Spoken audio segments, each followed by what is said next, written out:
je vais vous raconter l'histoire de l'hémorroïs.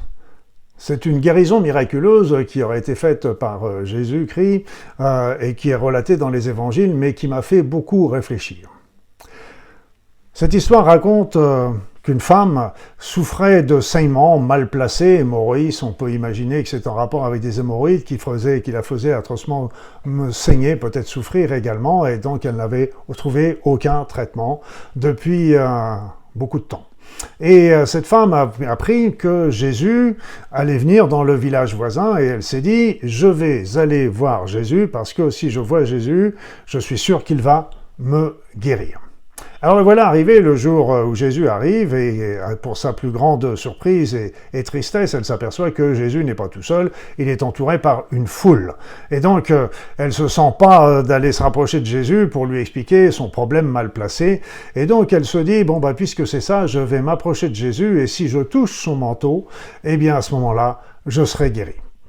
Elle s'approche de Jésus et elle va toucher son manteau par derrière. Donc Jésus ne la voit pas. Pourtant, Jésus s'arrête. Jésus s'arrête et il dit « Qui m'a touché ?» Qui m'a touché?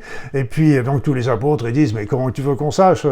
Il y a une foule autour de toi, on peut pas savoir qui est-ce qui t'a touché, c'est pas possible, etc. » Et Jésus insiste en disant « Si, il y a quelqu'un qui m'a touché parce que j'ai senti une force sortir de moi. » Si ça s'apparente pas à une énergie de guérison qui sort, ça y ressemble fortement.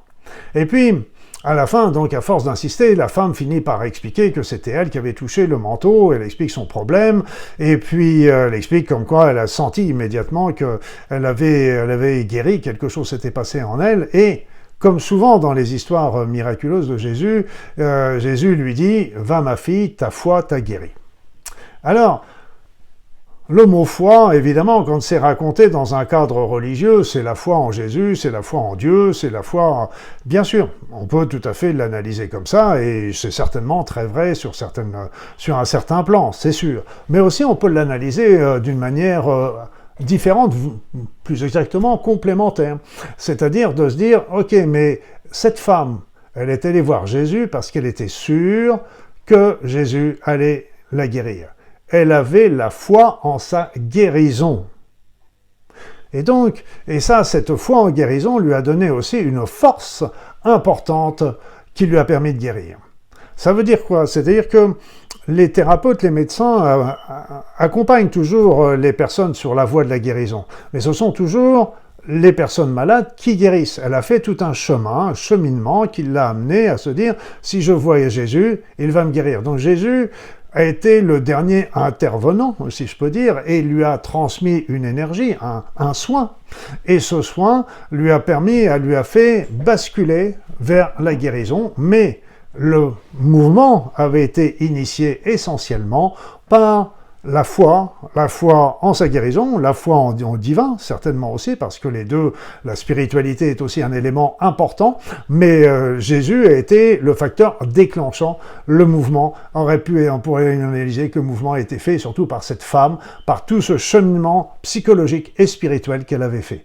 Voilà, c'est une autre vision ou une vision pas forcément différente, mais une vision qui peut être très complémentaire, parce que je dirais à toutes les personnes qui sont malades, c'est déjà de croire sincèrement à sa guérison, et puis aussi d'arriver à développer un certain cheminement spirituel aussi, aide à analyser, à vivre la maladie d'une manière différente, de l'appréhender différemment, de voir un chemin de guérison différent, et toujours en complément de tous les traitements conventionnels, naturels, énergétiques, et qui vont pouvoir émailler le chemin vers la guérison. Mais c'est la personne qui guérit, c'est pas les thérapeutes.